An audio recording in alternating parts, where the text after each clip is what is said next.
The following video contains speculation and as such should be looked upon as conjecture and a fan discussion on possible future storylines with an Elite Dangerous. If you are interested in text-based senpai fanfiction, then go watch something else.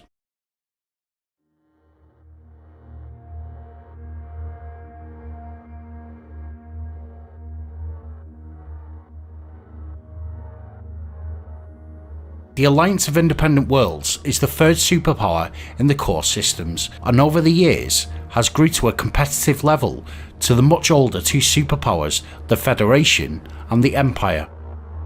Over the years, as they first cast off the shackles of federal bureaucratic dictatorship, the Alliance has become synonymous with Thargoid-based activities. Hosting large-scale bases in the California Nebula, the Alliance is heavily involved with both the research of Thargoid biotechnology and the development of combat ships focused on anti-Thargoid operations. In this video, I will be taking a look at the connections that this organisation may have to the rumoured second Thargoid faction, the Irashrians.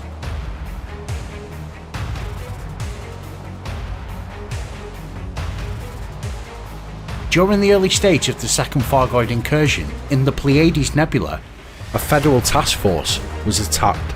The scars of this assault bore the calling card of the Thargoid race, with massive corrosive damage to these ships' hulls and the typical green hue surrounding affected vessels. Alliance Prime Minister Edward Marr disputed the claims that this incident was the work of the Thargoids and called for caution, stating that there was no conclusive proof that this attack was instigated by the Thargoids and that we had a lot to learn from an advanced sapient species such as the Thargoids. Shortly after this attack, the Alliance quickly changed its opinion and joint founded the Anti-Xeno Task Force, Aegis.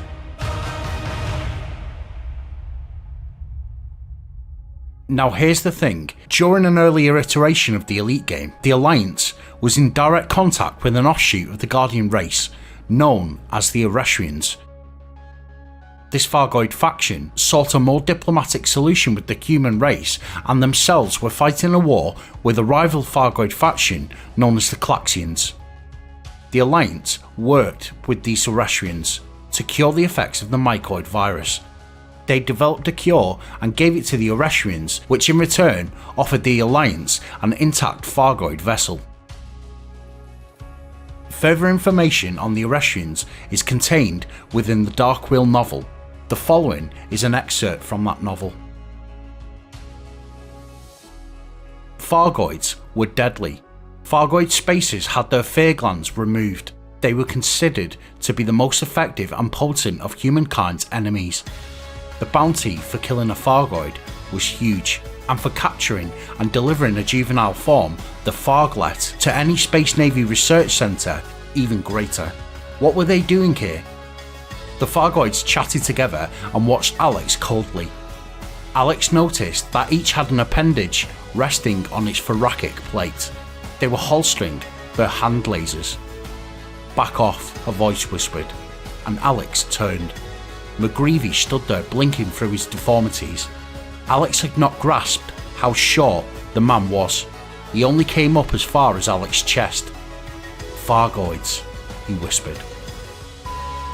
McGreevy said, and dragged Alex away. "They're Irashrians, and the one thing that can make an Irashrian deadly is being confused the way you've just confused them with their deadly enemies, the Thargoids. Check the thorax markings and the shape of the four joints on each hind leg before you jump to conclusions again."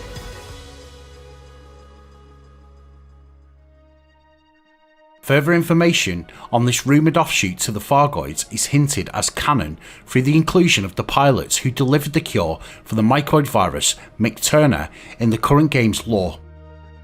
Firstly, there is mention via a Taurus beacon of a rumoured base in the Soontil system that may have had a joint human Thargoid facility engaged in unknown research, presumably connected to Soontil artifacts. Next up, Turner's base in the California Nebula is an Alliance outpost, serving as a base of operations for the Alliance in this area of space. This facility is heavily involved in the research of biological life forms, including the Thargoids. The fact that they use this name with this base adds further credence that there is in fact a second Thargoid faction.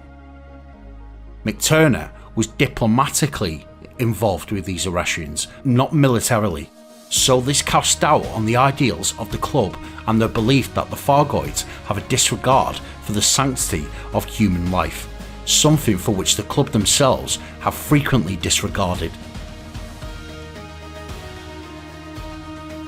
The now removed event at Professor Palin's old base included a strange variant of Thargoid interceptor. At the old Palin Research Centre on Maya A3A, at one point in time, before the devs decided to remove this base, it was possible to catch a glimpse of this strange vessel who was being chased by Thargoid drones. Whilst it was fleeing, Palin's now removed and replaced Institute. You will notice that the ship itself has distinct markings on its thorax, so to speak, matching loosely with the description that was given in the Darkreal novel, Distinct Thorax Markings. Although the description given was of an original Thargoid bioform, meaning a Thargoid ground-based life form, if the Irashrians took the time to distinguish themselves from their Calaxian enemies using markings, then it would be perfectly acceptable to suggest that they would do this with their vessels. If in fact there are two subspecies of the Thargoids in Elite Dangerous, and the Alliance are or have been in contact with them, shooting any Thargoid on sight, regardless of observations, must be called into question. After all, if we bemoan the apparent threat to humanity's existence, then what are we if we treat two distinct variations as one entity to be feared and hunted down to genocidal scale? It also raises concern of the actions of the club, whose whole ethos is based on the Thargoids' non-regard for human life. What goals do the club truly have if the Irashrians have a history of communication with the Alliance and are known to be somewhat peaceful? It would not surprise me if we are seeing some unknown antagonist within this whole story, and by piecing together the puzzle, we may cast light on what is currently cast in darkness out beyond the void.